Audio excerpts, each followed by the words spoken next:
Dans l'opinion commune, si on parle d'innovation, on va parler de pédagogie alternative, on va parler de pédagogie nouvelle, on va parler de pédagogie coopérative, et on va se référer à la politique de l'innovation qui est une politique instituée depuis très longtemps dans le système éducatif, que l'on peut suivre à la trace.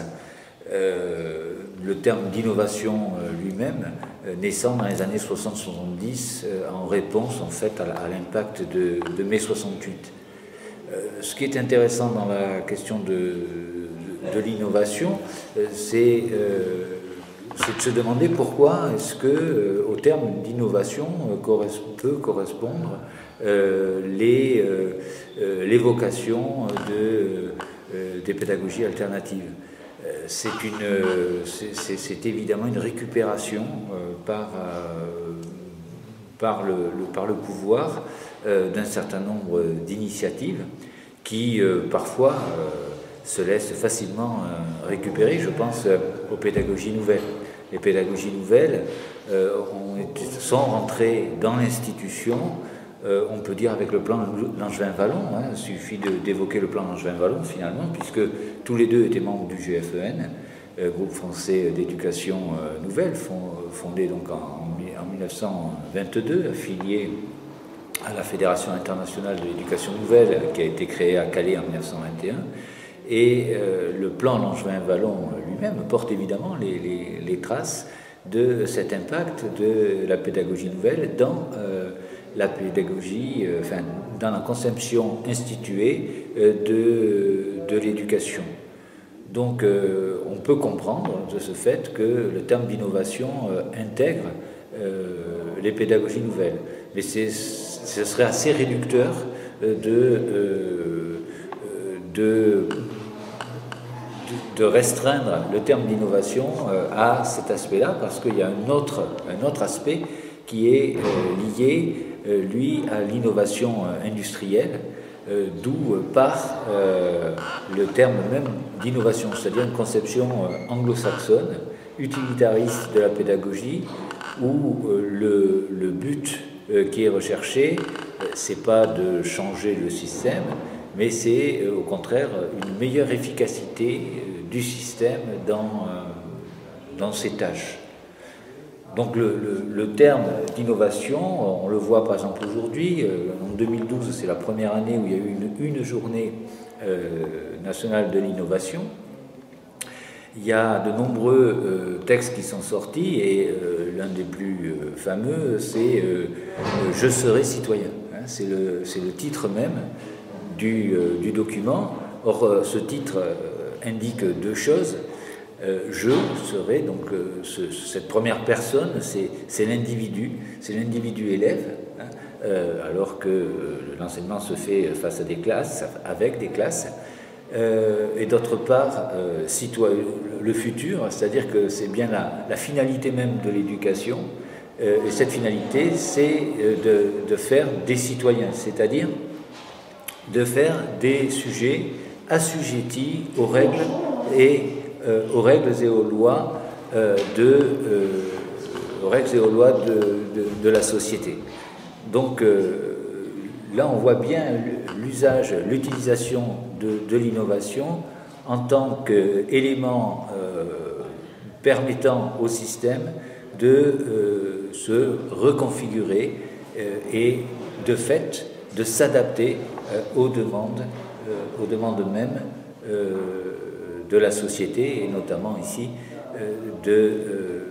du système évidemment économique, puisque c'est quand même ça qui est lié, le lien même entre le terme d'innovation et l'innovation industrielle est là pour le prouver. Et est-ce que tu n'as pas l'impression en répondant ça par rapport à ce que c'est que la vision que tu as de l'innovation, est-ce que tu n'as pas l'impression que tu te condamnes à refuser tout changement dans l'école? À quoi tu conditionnes le changement dans l'école, en fait? Ça, c'est une vraie question, effectivement. On le voit d'ailleurs avec les nouvelles technologies de la communication et de l'information, où soit on est pour et on est novateur, soit on critique l'utilisation des nouvelles technologies parce qu'elles permettent de la surveillance, parce qu'elles sont une forme d'industrialisation du métier d'enseignement, parce qu'elles sont une forme de déprofessionnalisation également de ce métier. Et à ce moment-là, on est rangé du côté d'une arrière-garde, tourné vers le passé. Donc, effectivement, le fait de critiquer l'innovation va être interprété par le pouvoir. Le pouvoir va chercher à ce que ce soit interprété comme une sorte de passéisme. Bon, en réalité, l'intérêt pour les travailleurs de l'éducation qui se réclament d'une émancipation pour les élèves et d'une émancipation sociale de façon plus générale, donc y compris pour les salariés, doivent se construire contre l'innovation. C'est effectivement se construire contre l'innovation, c'est se construire contre une intégration de toute proposition au système éducatif et à la fabrique de l'ordre scolaire. On l'a très bien vu en 2000-2002 avec le Conseil national d'innovation et de la réussite scolaire mis en place par Jacques Lang. Mais on le voit aujourd'hui avec tout ce qui se dit, tout le discours magico-phénoméniste sur les nouvelles technologies, à savoir que le but, c'est d'intégrer les éléments qui peuvent être effectivement novateurs pris isolément, mais qui, mis dans les rouages du système, servent uniquement à une meilleure accommodation du système à ses tâches. Et la tâche fondamentale du système, c'est le tri social par la sélection scolaire. Donc, ce qui serait effectivement véritablement émancipateur, et je l'oppose à innovateur, ce qui serait émancipateur, ce serait effectivement d'en finir, de détruire le système des 3 voies de formation qui se préparent dès le collège avec des dispositifs d'orientation, éducation d'orientation, et puis l'organisation de filières en alternance, le développement de l'alternance dès la 4e, des classes comme par exemple les anciennes classes mises en place par Fillon de découverte professionnelle 6 heures qui viennent d'être rebaptisées dans la circulaire de 2012. Il y a déjà dès le collège un véritable tri social, ce qui nous renvoie d'ailleurs, c'est une ironie de l'histoire, sur le fait que le collège unique à Bille, c'était un collège unique, c'était 6e, 5e en réalité. Et c'était que ça qui était unique.